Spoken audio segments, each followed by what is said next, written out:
Takashi Haneda looks like a background extra, quiet, awkward, and always spaced out. But he's not daydreaming. He's off role-playing a medieval hero in his head. The guy flips personalities like TV channels and emotionally a total mess. Let's see how he survives. The story begins with Takashi Haneda, a regular high school student, running late for school. As he hurries along the street, he suddenly gets stopped by a surprise hug from Asuka Watarai, a lively girl who is clearly very comfortable with him. Her sudden and tight hug catches him off guard. This moment does not go unnoticed. Kobato Haneda, another girl who seems to have feelings for Takashi Haneda, watches this happen and immediately becomes jealous. She quickly steps in, trying to stop Asuka Watarai from getting too close. Just then, the other girl, Naru Otori, arrives at the scene. She comments that this is the third day in a row they have run into each other like this, almost as if it's fate. It seems like she is about to kiss Takashi Haneda in front of everyone, but before anything happens, Takashi Haneda suddenly walks away with Hiyoko Tamaizumi, avoiding the awkward situation. The group is left surprised by his exit. In another part of the city, Shusuke Chitose, who works as a part-timer, goes to the Alexander restaurant. One day at the bar, he meets Karuo Karube, a 35-year-old unmarried man who owns the bar where Chitose sometimes hangs out. Karube reveals that his dream is to go on a date with a beautiful woman, just once. He brings up the idea of hosting a singles party at his bar. Chitose thinks it's a good idea, and the two of them start planning it together. They both know they cannot invite attractive women on their own, so they decide to ask their friend, Kakeru Otori, for help. Kakeru Otori is known for his connections with beautiful women. He is handsome, confident, and definitely has the reputation of a playboy. They hope he will use his charm to gather attractive women for the party. However, when they bring up the idea, Kakeru Otori refuses. He remarks that if they really want to throw a singles party, they can do it without him. Chitose insists that it won't work without Kakeru Otori's help. Then, Kakeru Otori reminds Karube that he is getting married in a month, and his fiancée is pregnant. Karube does not deny it. In fact, he reveals that's the very reason he wants to do something fun before his life changes forever. Kakeru Otori questions the logic, saying if that's the case, should not Karube avoid dragging other women into this? Karube responds, "It's just a party, not something serious or romantic." Soon after, Kanako Mochizuki arrives at the bar. She is a second-year prep school student who works part-time in between her studies. She serves water to Kakeru Otori and announces that she will be taking the next month off to study for her upcoming entrance exams. Hearing this, Chitose and Karube quickly cover their original plan by changing the singles party into a farewell party for Kanako Mochizuki. Everyone agrees that it's a good reason to have a party. Finally, they decide the date for tomorrow evening at 8 p.m. After Kanako Mochizuki leaves, the other girl, Eriko Hino, walks into the bar. She is a strong-willed college student with rough speech and a loud personality. She is well known among the bar regulars and is often seen as the leader. Chitose and Karube quietly discuss whether or not to invite her to the party, but after seeing how intense she is, they decide it might be better not to invite her. Still, to Eriko Hino's curiosity, Kakeru Otori casually tells Eriko Hino that they are planning a single party. Eriko Hino gets super excited when she hears about it. She proudly remarks that in her friend group, she is known as the Party Destroyer. She asks when the party is happening, and Karube tells her it's tomorrow evening at 8 p.m. Later, Shusuke Chitose asks Kakeru Otori if he will come to the party. Kakeru Otori remains nonchalant and claims he does not want to ruin the mood by being there. But Chitose insists that people like Kakeru Otori's presence, and that Kakeru Otori's cold and nonchalant style adds flavor to the party. After a moment of thinking, Kakeru Otori decides to join the party after all. Then, he pays the bill and gets up to leave. Meanwhile, elsewhere in the city, Hayato Narita walks alone at night. He is unemployed and has a serious and quiet personality. As he walks, he meets Alice, a foreign girl, who is dealing with Martinez, a jewelry seller, who jokes around a bit. Alice struggles to understand Japanese street slang. Hayato Narita tells Alice that her Japanese has improved, but she is still making mistakes. He lectures her, saying even though he has no money, he still earns his own way. He tells her that she does not earn anything herself and depends on others. Martinez tells him to take it easy since Alice is just a kid, but Hayato Narita insists that's exactly why she should learn properly. After leaving, Hayato Narita meets Haruo Kasuga, who gives him a phone and tells him to answer it. She reveals someone is waiting to speak with him about a job. Hayato Narita does not trust it. He switches off the phone and says the job offer sounds shady. He asks Haruo Kasuga if she has a better job for someone like him, maybe something like a fixer. Haruo Kasuga gets angry, saying someone is actually offering him work and he is just refusing it. Hayato Narita tells her he does not take jobs that seem dangerous or suspicious. In the end, Haruo Kasuga offers him a small job, cleaning her car in return for buying him ramen in the past. Hayato Narita, first annoyed, later accepts it. Back at school, Takashi Haneda is seen looking up at the sky after class. Asuka Watare comes to meet him, and Takashi Haneda indirectly accepts his feelings for her. After she leaves with her friends, Takashi Haneda checks his to-do list and starts talking to himself. He remarks that he is not from this world. He claims to be from a magical place beyond the sky called Gretagard. He reveals that he is actually one of the 4 feathers of 10,000 colors, a sacred knight, and a candidate to become the next king of Gretagard. The heroines participate in a game of drawing arrow straws to determine who will be designated as the king for the round. As luck would have it, Asuka Watare draws the winning straw and, taking full advantage of her temporary authority, commands Kobato Haneda to fondle Hiyoko Tamaizumi's chest, much to everyone's surprise. Meanwhile, DJ Condor confesses that he has never attended a singles party before, jokingly referring to himself as a party. Despite his inexperience, he expresses a strong desire to finally receive an invitation and pop his party cherry. The next night, Hayato Narita walks outside when he runs into Haruo Kasuga, who is talking to a girl named Naru Otori. As he gets closer, he hears Haruo Kasuga telling Naru Otori about someone, and Hayato Narita wonders if she is talking about him. Naru Otori suddenly turns to look at him, and Hayato Narita becomes a little suspicious. He tells Haruo Kasuga he does not have time to gossip and demands a job. Haruo Kasuga tells Naru Otori that Hayato Narita is exactly the person she has been looking for, a professional fixer. Hayato Narita studies Naru Otori and wonders whether she can even afford to pay for a job like this. When Hayato Narita asks her directly about the job, Naru Otori tries to play it down and tries to leave. But Haruo Kasuga quickly stops her, saying that Hayato Narita just acts rude but means well. Then, Haruo Kasuga scolds Hayato Narita for being rough and tells him to be nicer. Hayato Narita changes his tone and pretends to be friendly. In his mind, he thinks Naru Otori reminds him of Shusuke Chitose.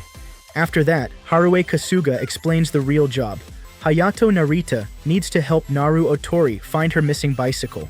At first, Hayato Narita argues with Haruo Kasuga, but eventually he agrees to do it.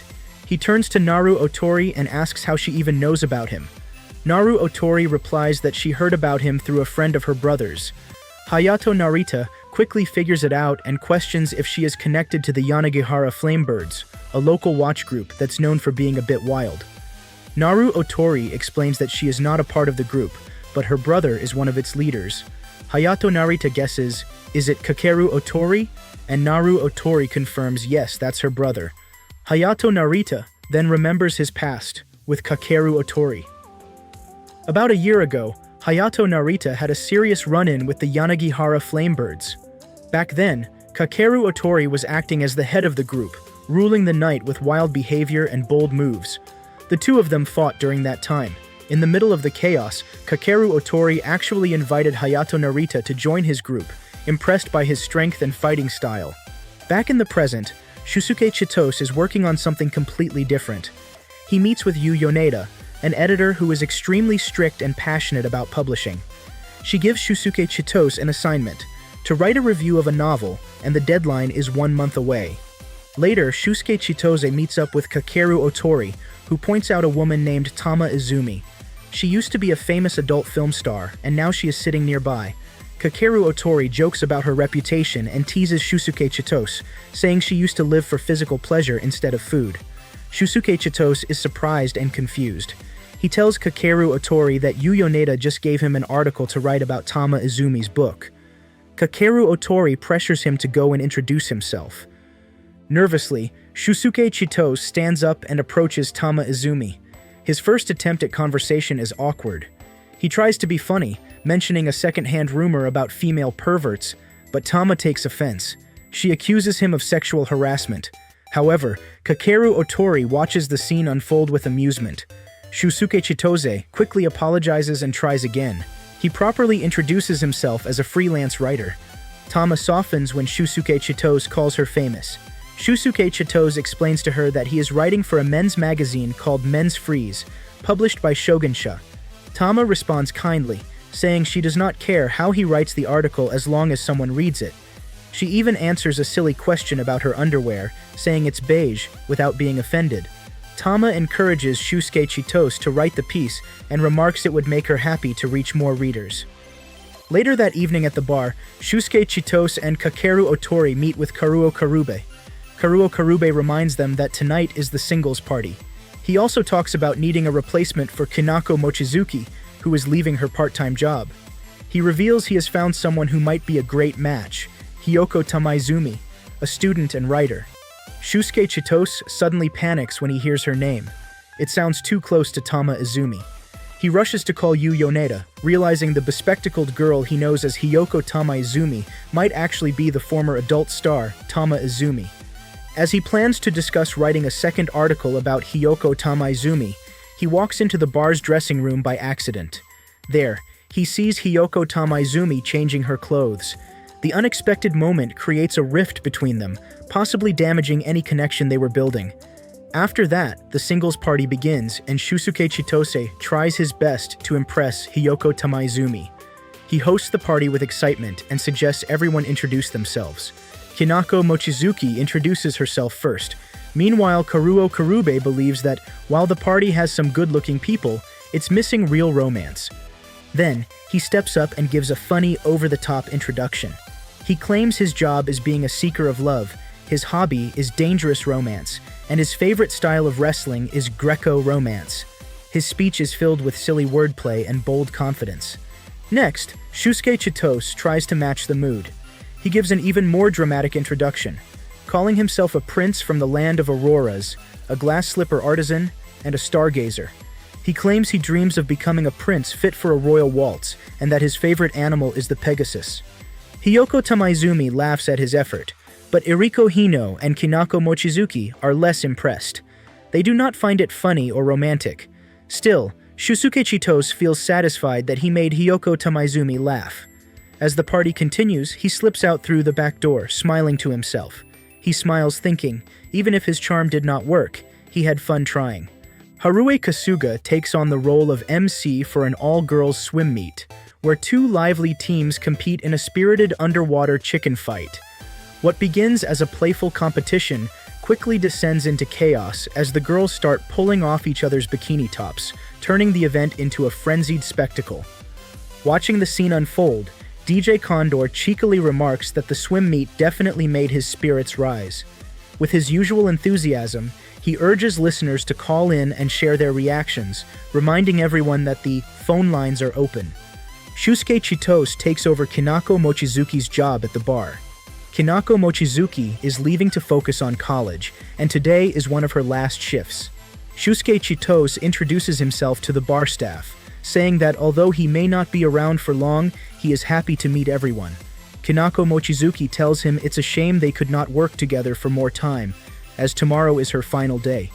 Karuo Karube assigns Hiyoko Tamaizumi to train Shusuke Chitose, saying she is now in charge of his training, but Hiyoko Tamaizumi denies it immediately and tries to back out of the responsibility. Karuo Karube laughs and realizes that she probably dislikes Shusuke Chitose. Hiyoko Tamaizumi insists she does not hate him, and after some hesitation, she finally agrees to train him. Later, Hiyoko Tamaizumi brings up something from the previous night. She asks Shusuke Chitose if it's true that he told Eriko Hino her novel was interesting. Shusuke Chitose admits he did say that, although in truth, he has not read the book yet. Hiyoko Tamaizumi surprisingly thanks him, saying it meant a lot to her. Then she hands him a huge and detailed training manual, expecting him to study it overnight. That night, as Shusuke Chitose walks through town, he runs into Kobato Haneda, who is out shopping for soy sauce. He offers to go with her, but Kobato Haneda remarks she is fine on her own. She asks if Shusuke Chitose is buying anything, and encourages him to do his best. After she leaves, Shusuke Chitose heads home, thinking that she does not resemble her brother at all. Later, Shusuke Chitose becomes excited when Yu Yoneda, his editor, moves his deadline forward. She is impressed with his work so far and expects more from him. Shusuke Chitose feels both the pressure and the thrill of the earlier deadline. Meanwhile, Hayato Narita is still helping Naru Otori search for her stolen bicycle. As they walk through the city together, they talk more about themselves. Naru Otori asks if Hayato Narita is really a construction worker, and he confirms. Naru Otori then reveals her strange crush. She loves construction uniforms. Hayato Narita is surprised and tells her not to fall for someone just because of what they wear.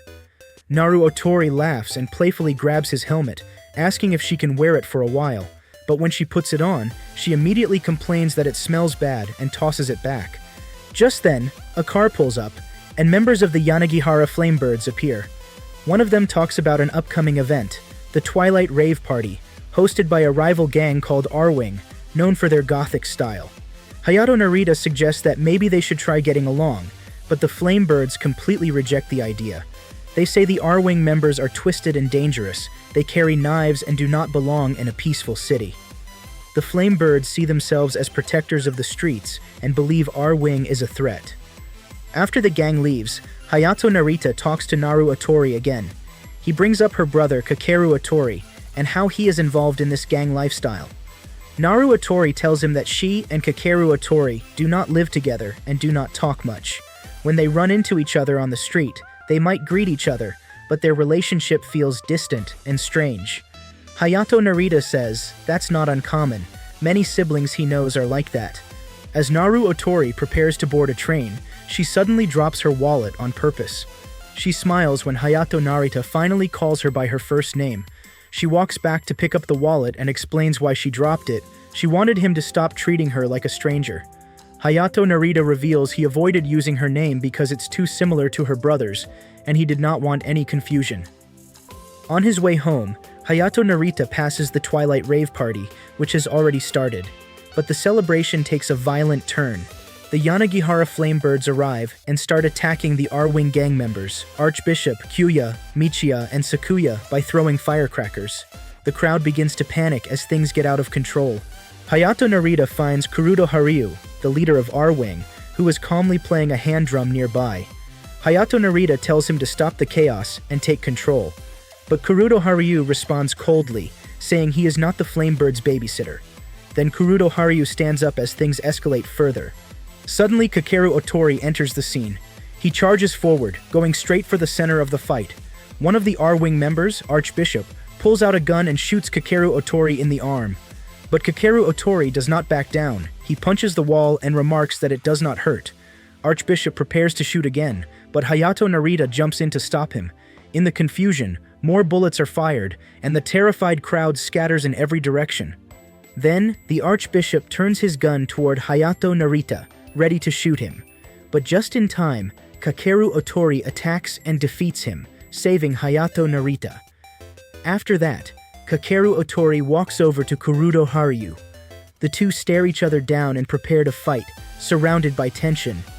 But before anything begins, Hayato Narita steps between them, arms outstretched. He tries to stop both of them from continuing the violence. He wants to prevent things from going further. The heroines engage in a whimsical battle dressed as teachers, wielding oversized school supplies as their weapons, giant rulers, chalk, and pencils flying in every direction. After a chaotic yet comical clash, Asuka Watarai emerges as the clear victor. Watching from the sidelines, DJ Condor reflects on his online escapades, joking about how fun it is to befriend hot ladies on the internet. However, he quickly admits that no amount of virtual flirtation can compare to encountering their godly gifts in real life. The following night, Hayato Narita meets up with Naru Otori once again to continue searching for her stolen bicycle. Naru Otori appears excited and mentions that this outing is supposed to be an important date between them. Hayato Narita, however, keeps things professional, reminding her he is only helping with the bicycle case. Naru Otori teases him about not wearing his construction uniform, expressing her disappointment. Hayato Narita lightly scolds her. He pats her on the head and apologizes for being late. Naru Otori, still playful, demands Hayato Narita to hold her hand. Hayato Narita resists at first, pointing out that it's a bit embarrassing for them to hold hands in public. Naru Otori insists that it's a penalty game and urges him to act like a man. Eventually, Hayato Narita gives in and holds her hand. Suddenly, Aikoda shows up and questions what Hayato Narita is doing with Naru Otori. Naru Otori explains that she and Aikoda are classmates and then asks Hayato Narita how he knows Ai. Ai, in turn, boldly claims that Hayato Narita is her husband, trying to stake her claim over him. Hayato Narita clarifies that he only knows some of Ai's friends, but Aikoda clings to the idea anyway and decides to tag along. The situation becomes more chaotic when Martinez and Alice arrive. Alice grabs Hayato Narita's hand and claims he only feels affection for younger girls and offers to accept all of his desires. Overwhelmed and frustrated by the bizarre love triangle, Hayato Narita remarks that he might just lose it. As things escalate, Aikoda discovers that Naru Otori is Kakeru Otori's younger sister. Rather than causing tension, this shared connection brings Aikoda and Naru Otori closer. The two quickly bond and, much to Hayato Narita's dismay, begin holding onto both of his arms. A rivalry begins to form between them as they each try to win Hayato Narita's attention. Soon, members of the Yanagihara Flamebirds arrive. Hayato Narita hands Aikoda over to one of them, claiming he is her guardian. Aikoda denies the relationship and insists that he is just an old friend from childhood. The Flamebirds update Hayato Narita on their latest mission. They are still hunting down members of the R-Wing gang. They explain that Archbishop, one of the gang's leaders, has escaped from the hospital, and they are using the opportunity to track him down. Hayato Narita reflects that the Archbishop's escape does not worry him too much. He assumes the Archbishop is no longer a threat to Kakeru Otori. Later, Hayato Narita begins researching the R-Wing gang on their official website. Naru Otori is impressed by his computer skills, though Hayato Narita admits he does not know much. Aikoda offers to teach him, but Hayato Narita grows uncomfortable with the girls crowding around him. He angrily throws them out of the room so he can continue his research in peace. Through the online posts, Hayato Narita learns that the Archbishop has been kicked out of R-Wing, confirming he no longer holds power. When he steps outside, he is shocked to see Naru Otori and Aikoda trying on school uniforms, believing that Hayato Narita has a uniform fetish. The situation quickly spirals when the store owner arrives and scolds them. Meanwhile, Shusuke Chitose heads to the Alexander restaurant and finds Hiyoko Tamaizumi struggling to reach a box on a high shelf. He offers to help, but she declines. Instead, she climbs onto a chair herself. When he offers again to steady the chair, she refuses. Predictably, she loses balance and falls, landing directly on Shusuke Chitose. Embarrassed and angry, she hits him before thanking him for trying to help. Later, while they are working, Kakeru Otori catches Shusuke Chitose staring at Hiyoko Tamaizumi and teases him about liking her. Shusuke Chitose denies it, but remains distracted. At that moment, Shusuke Chitose sees a mysterious man in a trench coat sitting there, staring directly at him. Kakeru Otori prepares to leave, but Eriko Hino playfully touches his injured arm. Kakeru Otori lashes out in anger. Karuo Karube steps in to calm him down. Kakeru Otori later apologizes and leaves. Karuo Karube mentions that Kakeru Otori has been acting strange for 3 days, likely because of the injury. As Kakeru Otori exits, the mysterious man quietly follows him. Shusuke Chitose notices and comments that the man has not paid his bill. When their eyes meet, the man panics and runs out of the restaurant. Hiyoko Tamaizumi chases after him. Outside, the man becomes hostile. He picks up a chair and shouts at them to stay away. When he throws the chair at Hiyoko Tamaizumi, Shusuke Chitose instinctively rushes forward to shield her. The chair hits him hard, knocking him unconscious. In that moment, something inside Shusuke Chitose changes. His personality shifts, and Hayato Narita's alter ego awakens within him. With intimidating strength, he scares off the attacker with a single fist. That night, Hayato Narita returns home, goes to his room, and lies on the bed to rest. At this point, it's revealed that Takashi Haneda, Shusuke Chitose, and Hayato Narita all share the same body. They are different identities who take over at different times of the day. Takashi Haneda is known as the daytime hawk, Shusuke Chitose as the evening eagle, and Hayato Narita as the late-night falcon. Later in their shared subconscious space, Shusuke Chitose meets with Hayato Narita. Hayato Narita points out that Shusuke Chitose had always wanted to avoid normal jobs with strict schedules, yet he now has one. Shusuke Chitose defends himself, saying he needs a steady income. He also vents about his problems, especially with Takashi Haneda causing trouble by dragging him into the Greta Guard fantasy world. Hayato Narita reminds him that their schedule, Takashi Haneda in the day, Shusuke Chitose in the evening, and Hayato Narita at night, was already settled to maintain balance. He warns Shusuke Chitose not to disrupt things further. After the meeting ends, Hayato Narita opens his eyes and leaves the room. The next morning, Takashi Haneda wakes up, still feeling the pain from a recent encounter with a Yokujin soldier. He acknowledges the injury has not healed and mentally prepares himself to be more careful going forward. In a flashback from 2.5 years ago, Takashi Haneda's friends tease that he wants to go out with Asuka Watarai. To everyone's surprise, Asuka Watarai agrees. Outside the school, Asuka Watarai asks where Takashi Haneda plans to take her, but Takashi Haneda clears up the misunderstanding, explaining that he never intended to ask her out. Asuka Watarai shrugs it off, saying others have the wrong idea about her too. Since neither of them likes anyone in particular, she suggests they just keep pretending for a while. Back in the present, Takashi Haneda once again encounters Asuka Watarai at school. A fellow student confronts him for being around her, accusing him of causing trouble. Takashi Haneda tries to explain, but the student dismisses his excuses and tells him to answer to the guidance counselor. Takashi Haneda struggles to respond. Just in time, Asuka Watarai steps in and calmly states that Takashi Haneda is her boyfriend. The student, shocked and embarrassed, immediately backs off and apologizes. Later that day, a girl named Masako Takauchi approaches Takashi Haneda in class. She informs him that the two of them have been grouped together to write the graduation essay. Takashi Haneda agrees to figure things out after school.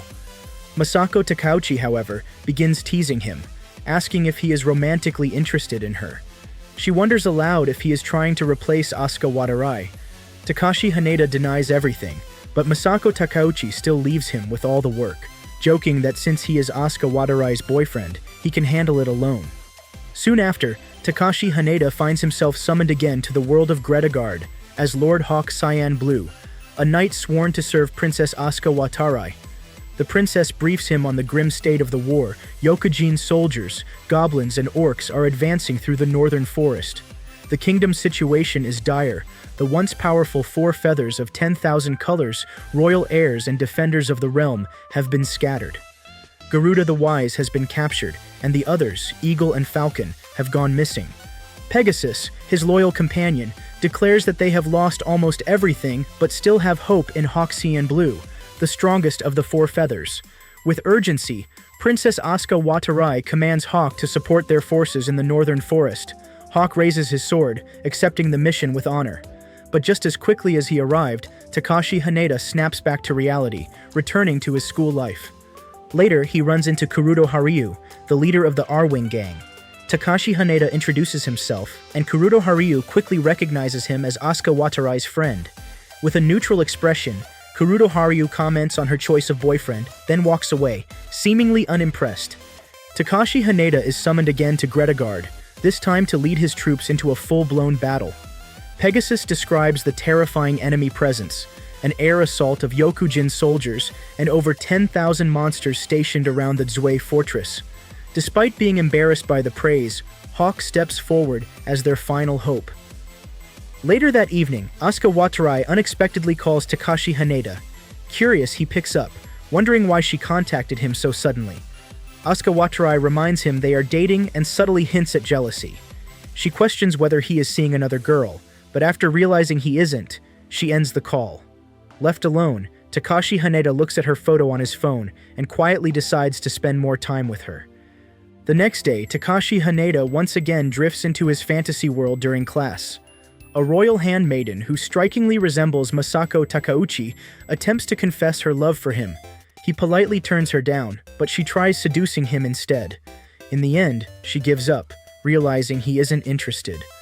After school, Asuka Watarai invites Takashi Haneda to go shopping with her. He postpones it, saying they can plan it for another time. Asuka Watarai thinks about how often he turns her down and expresses her frustration. She reveals that she has waited 2 years for Takashi Haneda to make the first move and genuinely asks her out. Asuka Watarai becomes annoyed, believing Takashi Haneda does not care enough to be direct about his feelings. Meanwhile, Hayato Narita witnesses a shocking scene. Martinez is being carried away in an ambulance, clearly injured. Alice, distraught and crying, runs into Hayato Narita's arms, seeking comfort. Alice tearfully embraces Hayato Narita, revealing that Martinez has been shot. She describes the shooter as a man wearing a hat and trench coat who threatened to kill Hayato Narita next. Harue Kasuga arrives, quickly reassuring Hayato Narita that Martinez will be fine. The bullet did not hit any vital organs. Alice tries to act composed, but Hayato Narita knows she was crying back then. When Alice denies it, he playfully tugs on her cheek. Harue Kasuga, however, remains on edge. A man with a gun is loose in the city, and she warns them all not to stay out too late. Later, Hayato Narita meets with Shusuke Chitose and confirms what they both fear. The man in the trench coat is none other than Archbishop, the violent ex-member of R-Wing. Hayato Narita believes things are escalating dangerously. If they do not act, it won't just be themselves in danger. Takashi Haneda, Kobato Haneda, and others could be harmed too. Shusuke Chitose regrets not turning Archbishop in when they had the chance, but for now, all they can do is remain vigilant. Back at the Alexander restaurant, Shusuke Chitose clears out a box of Karuo Karube's questionable adult collectibles, ignoring the owner's justification. Hiyoko Tamaizumi appears and checks on Shusuke Chitose, asking about his head injury from the earlier fight. When he teases her about being worried, she admits he did protect her after all. Hiyoko Tamaizumi pulls out a first aid kit and insists on treating the wound herself. As she applies disinfectant, Shusuke Chitose becomes embarrassingly flustered by the intimacy of the moment. Elsewhere, Naru Otori shows up in a full-body cat costume, much to Hayato Narita's confusion. He gently takes her hand and firmly instructs her not to let go until he gives the word. He promises to protect her, boards her onto the train, and tells her the streets are too dangerous now. They will have to postpone the bicycle search for her safety. As the train pulls away, she watches him, clearly disappointed but moved by his concern. Hayato Narita heads to a club after hearing that Kakeru Otori spends his nights there. He finds Kakeru Otori drunk there. Hayato Narita wastes no time and warns him that the Archbishop is back and dangerously unstable.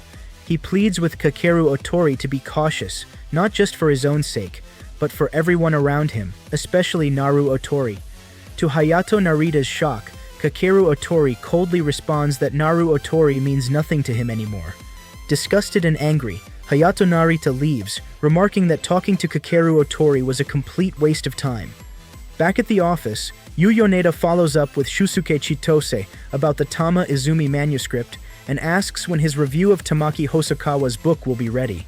She shows him 2 of Hosokawa's novels and asks which one he has chosen. Shusuke Chitose selects the one with a downbeat ending. Yu Yoneda explains that authors often stumble when trying to change their style too soon after a debut. This book might not meet expectations, but if Shusuke Chitose's review convinces readers to give it a chance, then it's worth writing. Meanwhile, Hayato Narita encounters Kobato Haneda shopping alone. He scolds her, reminding her that this part of town is dangerous now.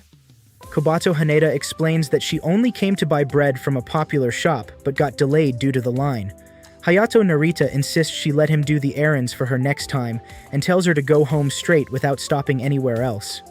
Just as she prepares to leave, Kobato Haneda invites him to dinner sometime. Later that night, Naru Otori reappears once again in her cat costume. Hayato Narita, visibly irritated, asks if she did not understand his warning from yesterday. Naru Otori responds cheerfully that she understood perfectly, but reminds him he promised to meet her. She teases that he is not wearing his work clothes, which she adores.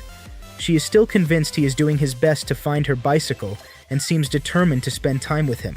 Suddenly, the Archbishop appears there.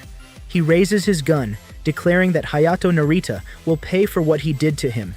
Without warning, he fires a bullet that grazes Naru Otori, tearing through her costume and narrowly missing her head. Enraged, Hayato Narita lunges at the Archbishop and punches him with raw fury. However, the exertion overwhelms him, and he collapses unconscious. The Yanagihara flamebirds suddenly appear and restrain the Archbishop. They rescue Naru Otori and take her to safety. Just as everyone thinks it's over, Hayato Narita rises, no longer acting like himself. Kakeru Otori watches in disbelief as Hayato Narita reawakens not as himself, but as King Garuta Dark Black, one of the fabled 4 feathers of 10,000 colors from the imaginary world of Gretagard. As Karura Itami begins revealing his dark and ancient past from Gretagard, he is suddenly interrupted by a Christmas-themed photo shoot involving the heroines. Miyako Yamashina pushes for more revealing outfits, hoping to appeal through fan service. Meanwhile, Karura Itami continues his narration. He describes the spirits who fell into Naraku, became nothing more than animals for slaughter, lost to a pit of despair. Yet, those who avoided death were perhaps more unfortunate, bound by fear, trapped in eternal torment. Amidst this pit, a fierce wind once blew, guiding Karura Itami toward the light. It's revealed that Garuta, Karura Itami's past identity, had possessed Hayato Narita from within Gretagard. Hayato Narita eventually meets Karura Itami. When Hayato Narita asks who he is, Karura Itami declares himself the king of Gretagard, once called Garuda, and has now named himself Karura Itami. Hayato Narita remarks on this new family member, to which Karura Itami asserts his authority, demanding the throne be returned to its rightful ruler. While possessed, Hayato Narita refers to Kakeru Otori as his former commander, Phoenix. Now being Karura Itami, he reflects on how Gretagard has changed during his long confinement. Now overrun by foreign customs and renamed Japan, his homeland feels unrecognizable. Meanwhile, Kakeru Otori opens up about past trauma, that he longs to reach a place where everything is sealed and protected. He tells Karura Itami that he and the others have tried their best for so long and finds Karura Itami unique. Karura Itami sees himself as a divine descendant, understanding Kakeru Otori's longing for the glory days of Gretagard. In response, he shares tales of their people and the hardships they have endured. When Kakeru Otori asks what he truly wants, Karura Itami responds he exists for hatred and will destroy all who defiled his homeland. Kakeru Otori warns him that acting recklessly under the occupation could lead to his capture and suffering. He gently suggests Karura Itami draw what he envisions of himself. Later, the Yanagihara flamebirds arrive and celebrate Christmas after shopping. Kakeru Otori brings Karura Itami along for a picnic outside the mall. Karura Itami marvels at Yanagihara's lively crowds, recalling that even Gretagard's old capital Morgan never saw such gatherings. He reflects on his loyal mercenaries, Phoenix and others, who once stood by him. Still, Karura Itami struggles to adapt to the modern world. Upon reading a sex education book, he concludes that a virgin king would be a national disgrace. Just then, a boy named Platinum arrives with his 71st girlfriend. Mistaking Karura Itami for Hayato Narita, Platinum proudly flaunts the relationship. Furious, Karura Itami hurls a cake at him, sparking an all-out cake war in the mall. In the midst of this chaos, Karura Itami spots Kobato Haneda passing by and instantly recognizes her as Princess Dove of Gretagard. He informs Kurudo Haryu of her identity and believes Kobato Haneda is a sacred remnant from the past that he must protect above all. That night, Karura Itami goes to Kobato Haneda's house and announces his arrival as king. Kobato Haneda recognizes him as Mr. Itami. As he gazes at her, a warmth wells up within him, an unfamiliar sensation he interprets as love. In a misguided attempt to express this, he behaves inappropriately. After that, Karura Itami sits with Kobato Haneda and they talk. Karura Itami makes a possessive declaration that the vessel now belongs solely to him, dismissing Takashi Haneda, Shusuke Chitose, and even Hayato Narita. When Kabato Haneda questions him about the others, including her brother, Karura Itami shows no exception. But Kabato Haneda gets shocked and firmly rejects this. She apologizes and remarks she understands that her brother is isolating himself. Karura Itami realizes Kabato Haneda still holds on to hope, despite her painful separation from her brother. Seeing her in pain, Karura Itami desires to support her. As Kabato Haneda steps away to check the bathtub, Karura Itami quietly decides to return to Gredaguard. His purpose now shifts from vengeance to atonement for the sake of Kabato Haneda's happiness. In Naraku, Yoji Haneda flips through TV channels featuring the heroines. He reflects that 10 years have passed since he arrived, yet nothing has truly changed. DJ Condor declares that the story is finally progressing. Suddenly, Karura Itami crashes down on top of him and greets Yoji Haneda warmly, referring to him as the disgraced runaway king of the great age of Gredaguard and their father. Karura Itami urges Yoji Haneda to return to Gredaguard, as Kabato Haneda has requested his presence. But Yoji Haneda refuses, stating he has no intention of ever leaving Naraku again. His response deeply angers and disappoints Karura Itami. Meanwhile, in a church within Gredaguard, Shusuke Chitose brings up Kakeru Otori's unexpected knowledge of their situation. Hayato Narita shrugs it off, showing little concern. Shusuke Chitose then recalls a past conversation with a priest who once advised them that anger breeds more anger, and hatred leads to further hatred. To break the cycle, someone must step up. The priest had instructed them to recite a specific chant, that the world may know peace, to help maintain composure when emotions run high. Back in the present, Hayato Narita reflects that the priest must have known others were also at risk. Shusuke Chitose remarks that they will have to be more careful not to provoke the wrong person. Hayato Narita admits fault and promises to be more mindful next time. Shusuke Chitose then brings up a pressing issue: Kabato Haneda's real brother, Yoji Haneda, who turns out to be the primary figure they have overlooked. Despite backing Takashi Haneda all along, they now realize the situation is far more complex. Later, at the Alexander restaurant, Karura Itami embarrasses Shusuke Chitose over a mishap involving a cream-filled pie. Meanwhile, Shusuke Chitose welcomes Kanako Mochizuki back, who has returned despite being in the middle of preparing for entrance exams. Hiyoko Tamaizumi comes, and she is impressed that Shusuke Chitose has memorized the restaurant's training manual. Just then, Kakeru Otori arrives there, remarking that Karura Itami has vanished again. He complains that Karura Itami disappears as soon as he is content, yet finds it entertaining. He decides to keep an eye on Shusuke Chitose instead.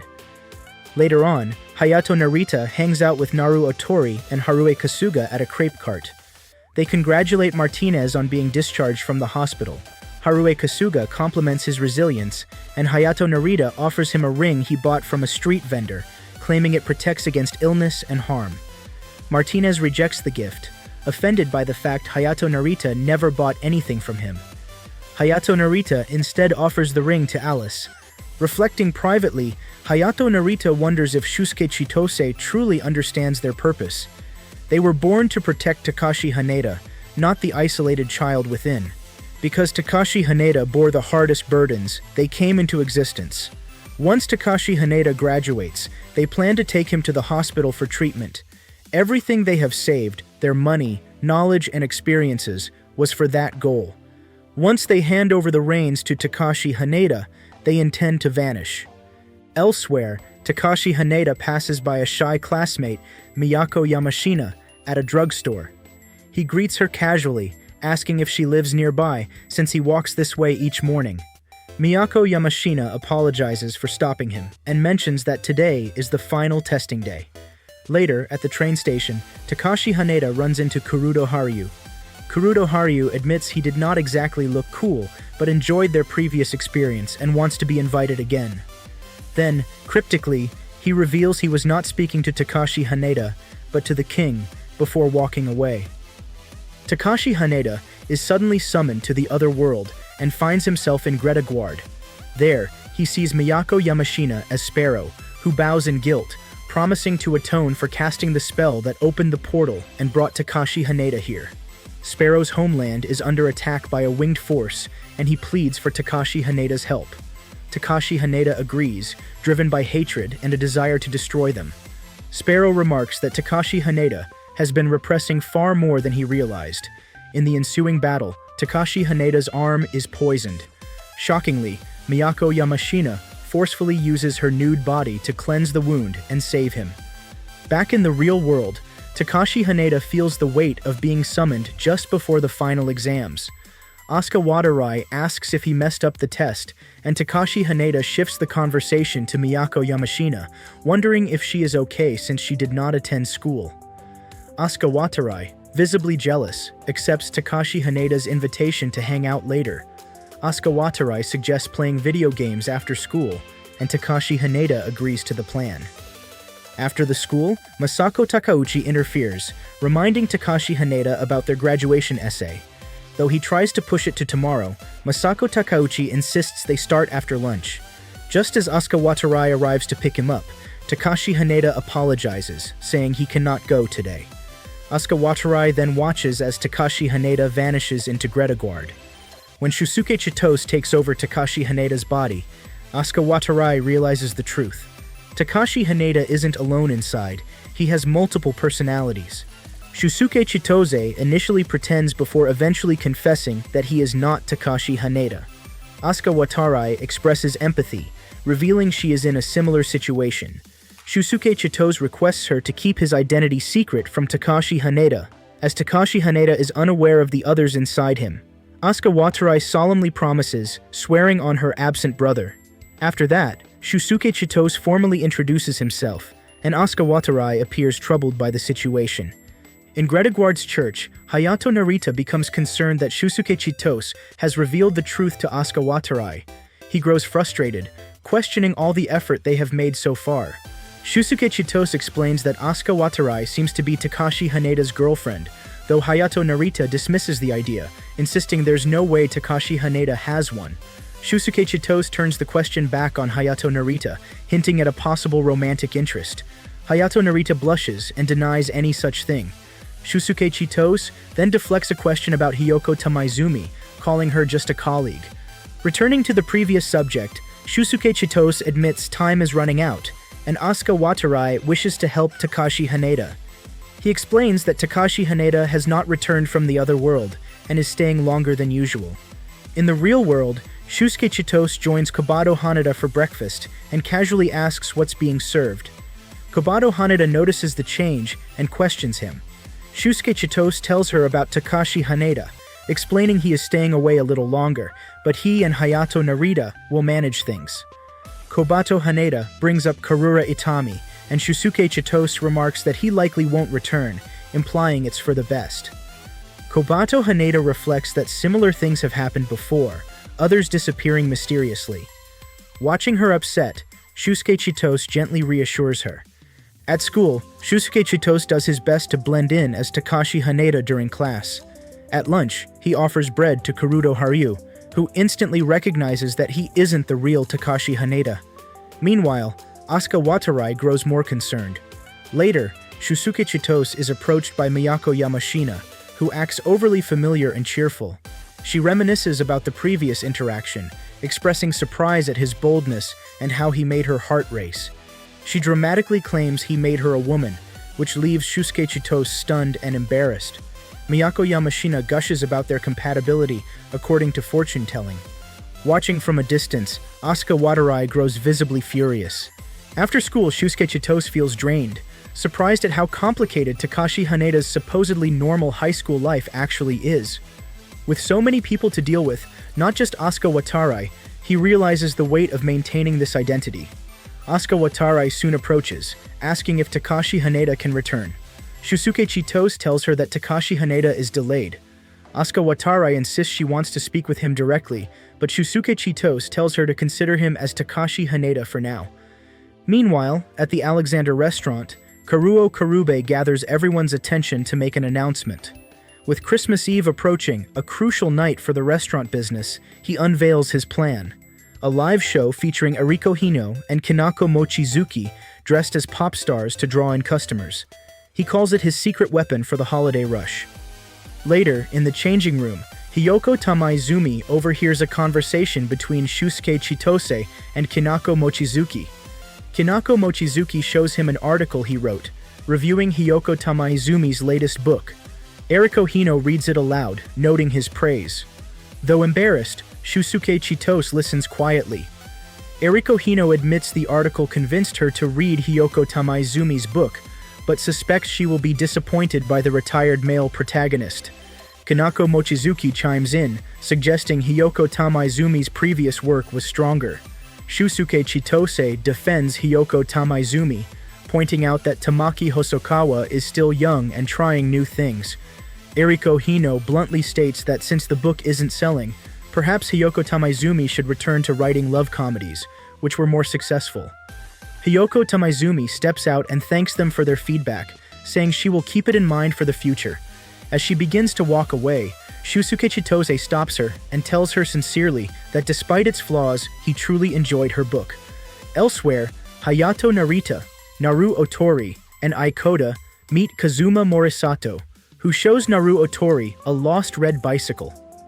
Naru Otori remarks it's slightly different from hers, mentioning that her bike had a unique look. Hayato Narita asks Kazuma Morisato why he is involved in this task. Aikoda explains that helping friends in trouble is natural.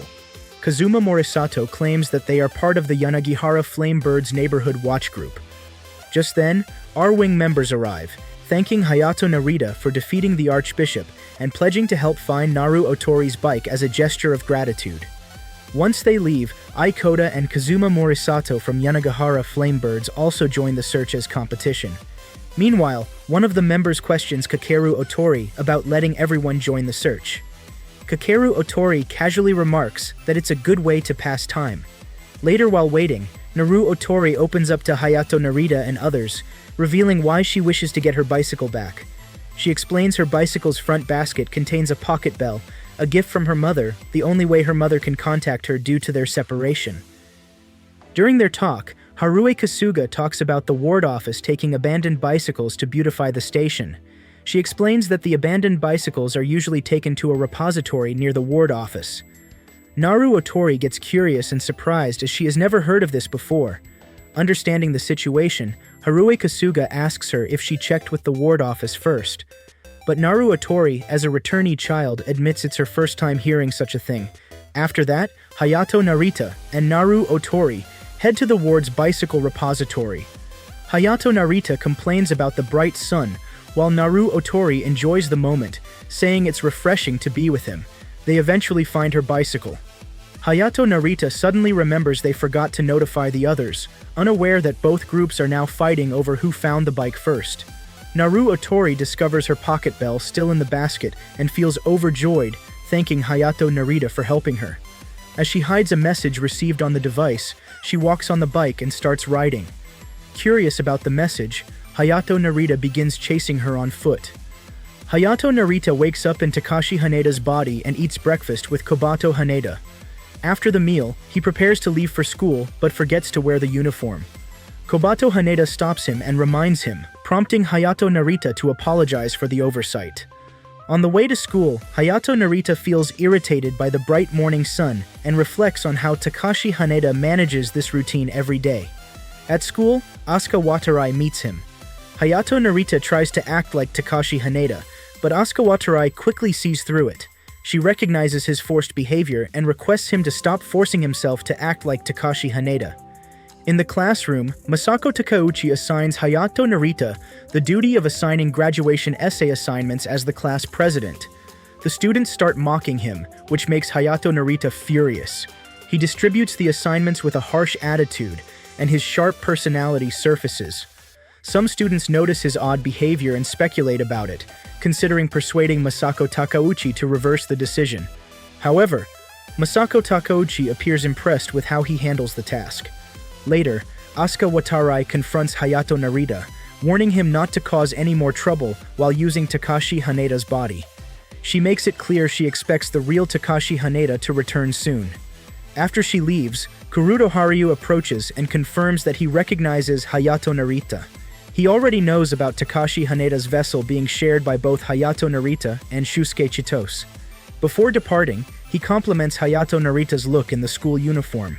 After that, Hayato Narita meets Miyako Yamashina, stops him, and thanks him for their earlier conversation, unaware that she is actually speaking to Hayato Narita rather than Takashi Haneda. Meanwhile, Hayato Narita spends time at the swimming pool with Naru Otori, Alice, Ai, and Harue Kasuga.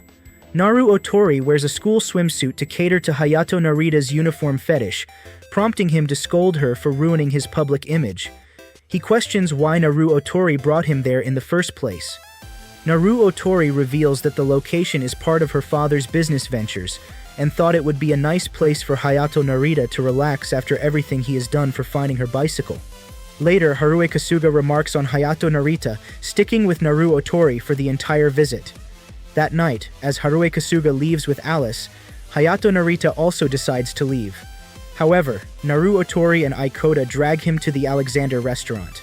Hayato Narita is shocked by the location, and Eriko Hino ends up serving them. Hayato Narita hides his face as she comes to serve the order. Once she leaves, Hayato Narita urges Naru Otori and Aikoda not to call out his name in public. Unexpectedly, Karuo Karube appears, and Hayato Narita quickly ducks under the table. He regrets Naru Otori and Ai's choice of venue. At this point, he lets Shusuke Chitose take over his body. Meanwhile, Aikoda talks with Naru Otori about an article in Men's Freeze magazine featuring a photo of Kakeru Otori. Shusuke Chitose, overwhelmed by the situation, decides to get Hayato Narita back in control. Just then, Eriko Hino sees him and questions Shusuke Chitose about pretending not to know her. She suspects he was avoiding her to prevent a scene in front of the girls. She then informs Karuo Karube that Shusuke Chitose had taken the night off but showed up with 2 girls, which prompts Karuo Karube to tease him. Shusuke Chitose dismisses him and requests them to keep everything private. Despite trying to keep things quiet, Eriko Hino and Karuo Karube call for Hiyoko Tamaizumi to join, hoping to stir up more trouble. Shusuke Chitose tries to downplay the situation by claiming the girls are just family friends. Hiyoko Tamaizumi remains indifferent about how he spends his time. Just then, Shusuke Chitose and Hiyoko Tamaizumi overhear Aikoda and Naru Otori discussing Tamaki Hosokawa's work. Naru Otori praises the second book, finding it very different from the first, and encourages Aikoda to check it out. Aikoda becomes intrigued by a review written by Shusuke Chitose and considers reading it again. Hiyoko Tamaizumi tells Shusuke Chitose he wrote the review, and Shusuke Chitose encourages her to engage with her fans. Shusuke Chitose formally introduces Naru Otori and Aikoda to Hiyoko Tamaizumi. The girls are initially shocked, then thrilled, and eagerly request a handshake and autograph. They plan to boast about it at school. After Naru Otori and Aikoda leave, Hiyoko Tamaizumi credits Shusuke Chitose for inspiring readers with his article. Shusuke Chitose deflects the praise, pointing out that it's her writing that truly resonates with readers. Hiyoko Tamaizumi expresses happiness that readers are so sincere, yet confesses her fear of releasing a third book. She worries it might disappoint them, much like the reception of her second book. Shusuke Chitose encourages her to keep writing despite the fear of rejection. He urges her to focus on the joy her writing brings others, even if just one person is moved by it. The next day, Hiyoko Tamaizumi submits a manuscript for her third novel. With newfound confidence, she approaches Eriko Hino and Kinako Mochizuki. She asserts that she believes in this book and confronts Eriko Hino about her hurtful words. Hiyoko Tamaizumi admits how deeply she was affected by the criticism and sarcasm, especially since Eriko Hino had once been so kind. She pleads for kindness again, as it was before, and asks to be accepted among them once more, because despite everything, she still loves them. In the other world, Hawk and Princess Asuka Watarai are locked in a fierce battle against their enemies. Suddenly, a massive Shekelon monster appears. Together, they perform a miraculous act of love, a power only a holy knight and a princess can wield. Their bond triumphs, and the crowd erupts in cheers for Hawk. Back in the real world, Takashi Hanada awakens and feels unusually uplifted. Asuka Watarai approaches and recognizes him. Takashi Hanada brings up missing their shopping trip, mentioning a graduation essay meeting as the reason. Asuka Watarai, realizing he refers to yesterday, concludes he does not retain his memories. She mentions that Masako Takauchi has taken charge of organizing the graduation essay assignments, fulfilling her duties as the vice president.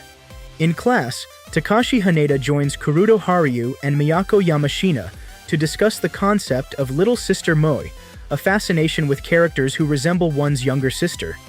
Takashi Haneda elaborates on the variety within the trope, and remarks that in anime and games, when the sister is actually related, the illusion often blurs with reality. Soon after, Masako Takauchi informs Takashi Haneda that the teacher approved their essays and motivates them to continue progressing. Takashi Haneda expresses gratitude, but Masako Takauchi gives him credit for the work, making him confused. After school, while walking with Asuka Watarai, Takashi Haneda encounters Yu Yoneda, who mistakes him for Shusuke Chitose. She questions his outfit, thinking it's for some kind of event, and remarks it looks like a school uniform worn as a costume. Asuka Watarai quickly grabs Takashi Haneda's hand and rushes away with him. They arrive at a crepe stand, where Takashi Haneda offers to buy Asuka Watarai something. But he runs into Alice and Haruo Kasuga, who confuse him for Hayato Narita. Alice remarks on his odd behavior, while Haruo Kasuga critiques his unusual attire and urges him to live with pride. Again, Asuka Watarai takes Takashi Haneda's hand and hurries off. Takashi Haneda reflects on how often he is being mistaken for others today. He remembers the saying that everyone has 3 lookalikes in the world. As he prepares to leave, Asuka Watarai stops him and invites him to her house where she lives alone. There, Takashi Haneda wonders what she wants to talk about. Asuka Watarai brings up the name Gretagard, which surprises him. Takashi Haneda admits he is not from this world and explains everything. Asuka Watarai pieces it together: he is the knight and she is the princess. But Takashi Haneda clarifies that the real princess is someone else named Princess Asuka Watarai. The story isn't over until peace is restored in that world, so he knows he'll eventually have to return. Asuka Watarai reflects that every story ends and asks which world he would choose if given the option. To her shock, Takashi Haneda picks the other world, saying too many people there still need his help. Asuka Watarai then shares a personal revelation. She had an imaginary brother named Asumu during her lonely childhood. She struggled to connect with others and found comfort only in playing with Asumu. She compares Takashi Haneda's connection to Gretagard with her bond to Asumu. For her, it was real, and for him, Gretagard is just as real. Takashi Haneda, however, dismisses this idea, insisting that Gretagard is not imaginary. To prove her point, Asuka Watarai shows him a video game called Wing Quest, which is set in Gretagard. She is currently at the part where she saves Garuda. The world has been destroyed by Yokujin, and the player must become the Holy Nighthawk. She also reveals a trick that lets the player rename the princess, and Takashi Haneda had made her the heroine. Overwhelmed, Takashi Haneda struggles to accept that Gretagard might not be real. Meanwhile, in the other world, Hawk confronts Princess Asuka Watarai, asking why she betrayed him. Princess Asuka Watarai urges him to face reality. At that moment, Takashi Haneda loses consciousness, and Shusuke Chitose and Hayato Narita take control of his body. Shusuke Chitose claims that Asuka Watarai broke her promise to keep it a secret. He warns that Takashi Haneda might never return, and even if he does, he won't be allowed to see her. He urges Asuka Watarai to let go of a love that's already over and move on. But Asuka Watarai lashes out, punching him and demanding Takashi Haneda's return. Hayato Narita takes over next, confused by the situation, and tries to speak with Asuka Watarai, only to be punched as well. The two personalities keep alternating, each receiving a punch from Asuka Watarai, until Karura Itami emerges. He laughs maniacally, declaring the king's return. But even he is knocked out of the vessel by Asuka Watarai's punch. Finally, Asuka Watarai addresses Takashi Haneda's spirit directly. She tells him that it's okay to escape to another world, so long as he brings something meaningful back. She explains that before she met Asumu, she could not even smile, but now she can, and she wants Takashi Haneda to do the same. She urges him to return with something that helps him live in this world. Takashi Haneda, still confused, remarks he does not have wings like she does. In response, Asuka Watarai punches him again, spreads her wings, and reaches out to him. She assures him he does not need wings to return. She just wants him to face reality and smile. She confesses that she has been envious of him, of his ability to reach places she never could. She agrees to let him return to the other world to meet Princess Asuka Watarai, but requests him not to ignore this Asuka Watarai. Overwhelmed, Asuka Watarai breaks down in tears. Finally, Takashi Haneda returns to his body. Back home, he is greeted by Kobato Haneda, who is worried about his injuries. The next morning, we see Takashi Haneda and Kobato Haneda get into a heated argument outside the house, while Kakeru Otori waits in the car, urging them to hurry up. It is revealed that Kobato Haneda's older brother, Yoji Haneda, was condemned to Naraku, a secluded realm in Gretagard. During his childhood, after witnessing his father abuse their mother, Yoji Haneda subconsciously creates 3 personalities, Takashi Haneda, Shusuke Chitose, and Hayato Narita, to protect Kobato Haneda and himself. While sitting with Kobato Haneda in the park, Takashi Haneda remarks on his past, revealing that his mother had a fragile mind and could not bear living with his father. She begins to see traces of her husband in Yoji Haneda. This fuels her disapproval of any bond between Kobato Haneda and Yoji Haneda, believing that as her brother's daughter, Yuji should not be close to her. Later, in a car, Takashi Haneda recalls that the day he lost Gretagard was the same day he first interacted with the other 2 personalities inside him. He finally understands his own existence. Takashi Haneda, crafted as a kind, heroic persona who could feel no pain, was born to live in place of the real Yoji Haneda, who had shut himself away in Naraku. However, he admits he was never complete. The overwhelming mental suffering eventually drives him to escape into the fantasy world of Gretagard from Wing Quest, a childhood game. To support him in this internal struggle, the personalities of Shusuke Chitose and Hayato Narita emerge. Though initially resistant to his proposal of facing the past in order to bring Yoji Haneda back for Kobato Haneda's sake, they ultimately accept and support the idea. Kakeru Otori takes Takashi Haneda and Kobato Haneda to a church where a priest had cared for them in their early years. He believes no one will forgive him for what happened, and that's why he ran away, to avoid remembering, to escape the grip of the past. He talks to his real self, Yoji Haneda, who believes he deserves punishment and self-condemnation in Naraku due to his past actions.